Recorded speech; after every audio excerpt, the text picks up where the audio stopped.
Sabi ng demonyo ganito. Nagsasalita yung demonyo. It was a speaking demon. Sabi ng exorcist sa kanya, bakit ang mga taong makasalanan? Bakit parang wala silang problema sa buhay? They even have more and more pleasures. Why are you not harassing them? At sabi ng demonyo sa exorcist, of course, he was forced to tell the truth in the name of Jesus. Sabi ng demonyo, why will I torture my friends? Eh? They are already mine. Sa akin na mga yan. I have eternity to torture them. I have eternity to torture them. So I will give them more of the pleasures of the world. I will give them more money para lang makalimutan nila ang kanilang kaluluwa. Until the last moment, pag namatay na sila, then mararanasan nila ang kamatayan, pagkamatay ng isang kaluluwa. Then they will realize what it is to have a dead soul. So I will give them more and more of the world as long as they forget God totally, they forget their soul totally. The more they are distracted, the better it is for the devil. That's why kapag isang taong ganyan na makasalanan, gustong umalis ngayon sa kanyang kasalanan, that's when actually the devil attacks them. Father, bakit ngayon nagbagong buhay ako? Parang napakarami mga pagsubok.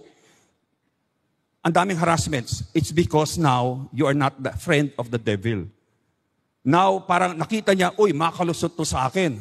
This person, this soul is about to escape from my clutches. So now, I will attack the person.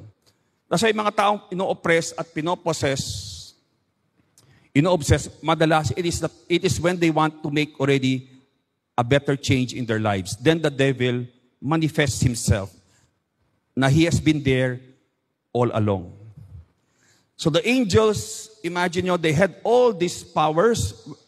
The demons have, when they were still angels, they had all these benefits of a superior nature, and yet they ended up in hell. No? So imagine yung mga tayo na mahina, maraming tukso sa mundo, tinutukso tayo ng demonyo, may laman tayo, may concupiscence. The more we have to rely on God.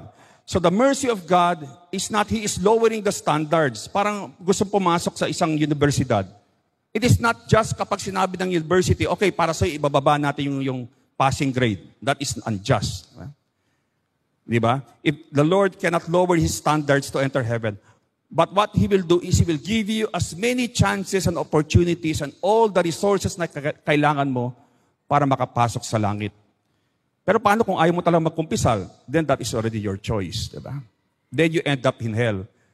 Okay? Sa impyerno ka babagsak. And that's a reality. So sabi ni Saint Teresa of Avila, it was that vision which filled me with a very great distress that I feel at the sight of so many lost souls. Especially of those who have left the church, yung mga umalis sa pagiging Katoliko at sumama sa ibang mga sekta o kulto. Okay? For they were once members of the church by baptism. Sadly, many Catholics leave the church to join sex cults, other religions, because doon daw mas masaya, may fellowship. But yan yung gusto ng demonyo.